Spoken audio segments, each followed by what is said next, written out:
headset, so let's get his thoughts. Coach, congratulations on this hard-fought 67-64 win over Detroit Mercy.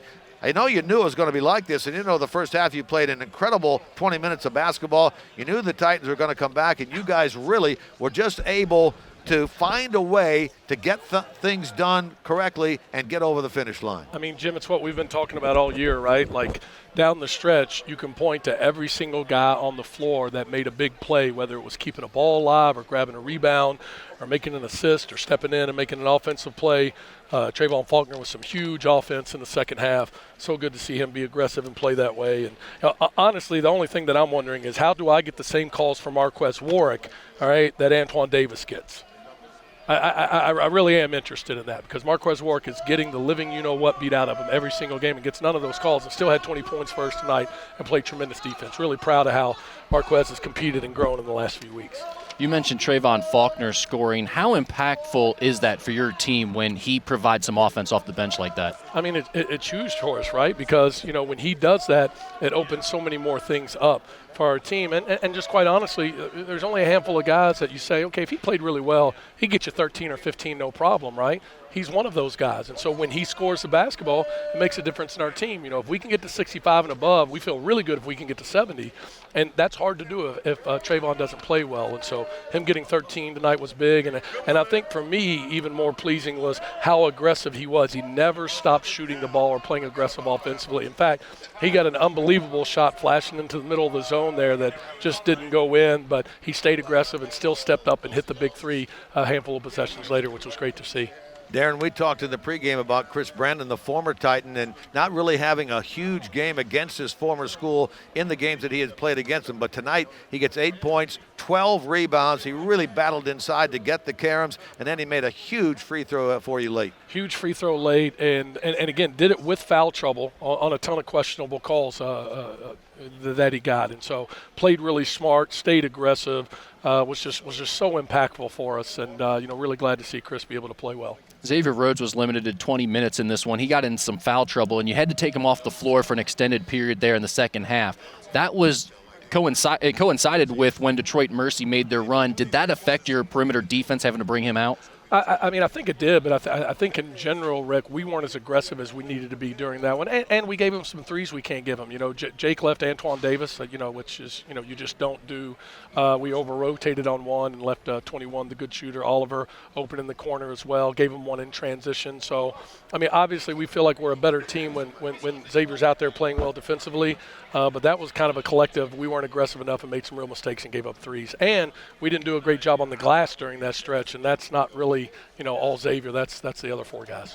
I know Antoine Davis had 27 points in the game, but how did you feel you guys really guarded him? Because it seemed like there were awfully many times where he wanted to take a good shot but just couldn't get open. He had 27 because he went to the foul line more than our entire team, Jim. Right. I thought we did a great job on him. I mean, they called enough fouls, same ones that Marquez is not getting, that he gets to the foul line 12 times. So, again, we let him. We made some mistakes and let him get loose on a couple that we'd like to have back. But in general, I thought we did a good job. I mean, the kid's been averaging 36 a game, got a ton of favorable calls tonight to get 12 free throws, and still only scored 27. So he's not under his February average. Coach, with the win, you guys secured a top 4 seed, a home game in the second round of the conference tournament. How's that sound? That sounds great. But, I think our guys are excited to compete and play well tonight and have a chance to go into Oakland. We feel like we let that one get away from us. And so we want to keep playing well and keep playing to win. But thrilled that we have a home game for our guys and for our fans. Coach, congratulations on the victory. And you guys will practice tomorrow, play on Saturday, and then head on home for a home game on Thursday. Opponent to be determined. Yeah, and, again, just so proud of our guys because as we talked about so often, Jim, you go down the stat sheet tonight, and with the exception of maybe some freshman mistakes from Alon Sumler, you could look at that and say, wow, everybody really stepped in and contributed, including Hubie, right, who hasn't done a whole lot. And I thought he was really solid defensively when he was in. They banged a couple shots on him, but it wasn't because he didn't do the right thing or play hard. And so, we feel like we can beat anybody when everybody shows. So that was really good to see. All right, Coach, congratulations. Thanks, and we'll talk to you on Saturday. All right, thanks, guys. That's Darrin Horn, the head coach of the Norse. His team wins here tonight by 3, 67-64 over Detroit Mercy. They are now 18-12 on the year, 13-6 in conference play. Detroit Mercy with a loss. Their 3-game winning streak is snapped. They'd also won 5 of their last 6 games. They go to 13-17, 9-10 in league play, and it looks like they will be playing a first-round home game here at Callahan Hall next week on Tuesday. This is the Tom Recton Heating and Air post-game show, proudly serving the Tri-State since 1964. A couple of things we'll get in here before we break, Rick, and let's name our NKU player of this game. Yeah, Marquez Warwick led NKU with 20 points in the win. Warwick goes 7 of 13 from the field, 3 for 7 from beyond the arc, 3 of 4 at the free throw line. He also had 3 rebounds, 3 assists, 4 turnovers, and 1 steal in 37 minutes of action. So Marquez Warwick, again, is our McDonald's player of the game courtesy of the growing family McDonald's. Join My McDonald's Rewards today. What about the rebounding report? Well, NKU had 26 rebounds compared to 40 for Detroit Mercy.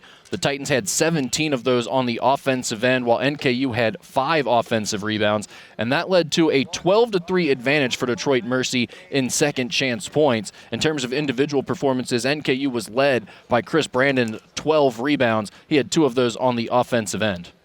All right, that's our rebounding report, courtesy of AE Door and Window. They sell the best and service the rest. We'll take a break on our Tom Recton Heating and Air post-game show. Come back with a look at the team and individual numbers of this game. This is NKU basketball from Learfield on ESPN 1530. As a nurse in an emergency department, no one knows better than me. The guy was taking a picture of Darrin's but what I don't understand box are score, injuries and then he was deaths like, that "I are think he's actually going to do like some type of interview or something." Like the He's like injuries caused pointing by to like folks outside, who and won't Darrin's like, buckle "I up their don't think I'm gonna have seatbelts, time to do that." or Just crashes caused